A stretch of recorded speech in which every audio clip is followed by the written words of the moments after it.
Bonjour, aujourd'hui je vais vous parler du tarot celtique de Christopher Hughes.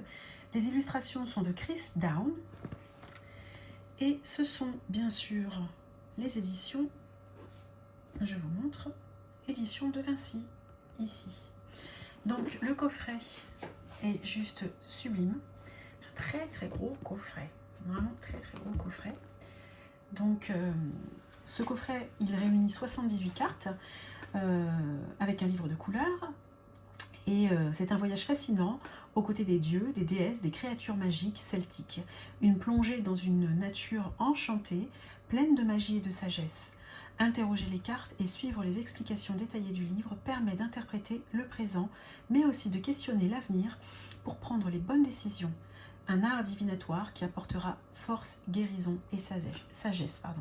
Voilà, ça c'est ce qui a été écrit derrière que je vous ai lu. Alors moi, vraiment, ce coffret, il est pour moi une très grande révélation. Je ne pensais pas du tout qu'un jour je m'intéresserais au monde celtique, mais j'avoue que quand j'ai vu ce coffret, ça a été que du bonheur. Alors voilà, le coffret, il s'ouvre de cette manière-là. À l'intérieur, vous avez un magnifique guidebook. Je me suis permise déjà de faire mes petits repères pour vous parler de très belles choses. Voilà, donc ensuite, à l'intérieur, vous avez les cartes qui se tirent comme ça, voilà, avec on peut les soulever avec ce petit ruban. La boîte, elle est jolie, hein, bon, voilà. Hop, je vous parlerai des cartes après. Alors voilà, c'est une bible, ce guidebook, vraiment une bible.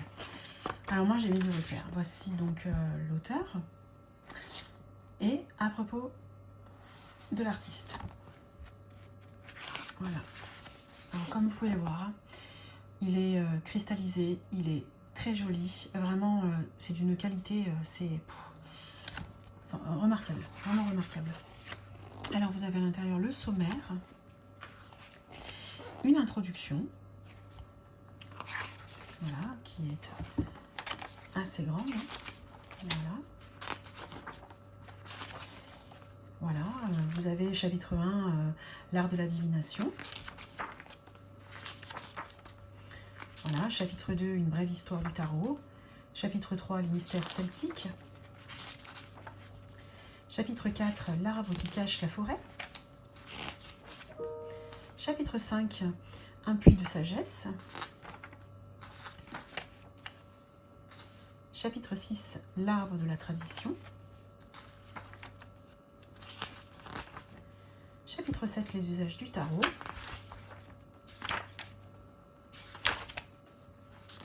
Voilà, on vous explique vraiment plein de choses. Alors ici, vous voyez, moi j'ai mis un petit repère parce que c'est les petits mots-clés, voilà, qui sont par exemple pour l'as, pour le 2, pour le 3, etc. etc. Le roi, la reine, le cavalier. Moi j'avais fait ce petit repère. Vous voyez, les cartes en elles-mêmes, juste un petit mot. Voilà. Alors là, on va sur tirer les cartes, vous voyez, pour les chérir. Voilà, et là on parle des arcanes majeures, hein, en chapitre 8. Voilà, alors vous voyez, moi j'ai mis un petit repère, le fou pour le mât, en carte 22. Bien sûr, on a toujours une affirmation, on a les mots-clés et on a une explication. Ça, vous voyez, c'est pour l'ensemble, hein, du guidebook, bien sûr. Les majeurs, donc bah là, c'est toute la partie des majeurs.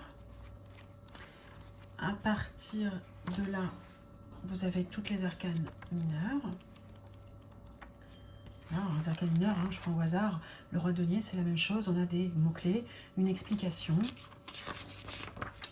Voilà, une interprétation. Voilà. Et moi, après, j'ai voulu marquer... voilà, parce que... voilà, les tirages du tarot. Voilà, le tirage de la croix celtique. Voilà, on vous explique comment. Hein. Ensuite, vous voyez, vous avez le tirage du triskiel. Voilà, alors toujours pareil, hein, le tirage des relations. Voilà. C'est très bien fait. Vraiment, vous verrez, c'est super. Alors, Bon, je ne vous cache pas que j'ai déjà fait des tirages avec. Voilà. Alors, on y va. On va d'abord, peut-être si vous voulez, je les sépare. Comme ça, on fait déjà les arcanes majeures. Alors, regardez-moi le fou comme il est juste magnifique. J'adore les couleurs, j'adore. Alors, il n'y a pas de contour hein, sur ces cartes. C'est vrai qu'habituellement, j'aime bien quand il y a un contour, mais là, je vous assure que je suis en amour devant ce jeu. Donc, les contours m'importent peu. Le magicien, la grande prêtresse, la mère, le père, le druide, les amants, le chariot, magnifique, la force, le merlin, la roue de la fortune, la justice, le pendu, la mort. Une autre façon de voir la mort, c'est pas commun, mais moi j'adore. L'équilibre, l'ombre, ben là c'est pareil, hein, le diable, c'est une autre façon de le voir, mais moi je trouve que c'est tellement bien vu, c'est un angle de vue différent d'habitude et j'aime bien. La tour, l'étoile, la lune, le soleil, ouais, là, la renaissance et le monde. Voilà, ça c'est pour les arcanes majeures. Allez, passons au mineur. Alors là, on est dans les coupes. L'As, le 2, le 3, le 4, le 5, le 6, le 7, le 8, le 9, le 10, le valet. Elle est magnifique, regardez cette carte. Le cavalier, la reine, le roi. On passe au bâton. Le 1, le 2, le 3, le 4, le 5, le 6, le 7, le 8, le 9. Pardon, elle m'a glissé. Allons. Le 10, le valet, le cavalier, le roi, la reine.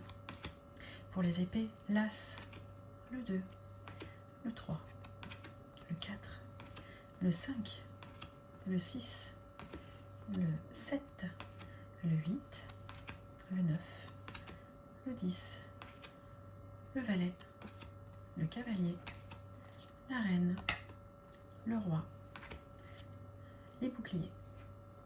Donc là, on est à l'As.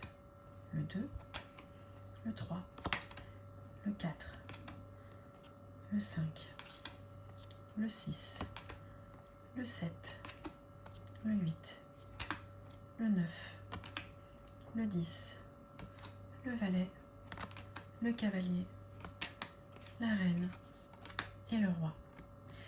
La qualité des cartes. Alors, comme je l'ai dit tout à l'heure, pas de contour. Voici le dos de la carte. C'est sobre, c'est bien, moi j'adore.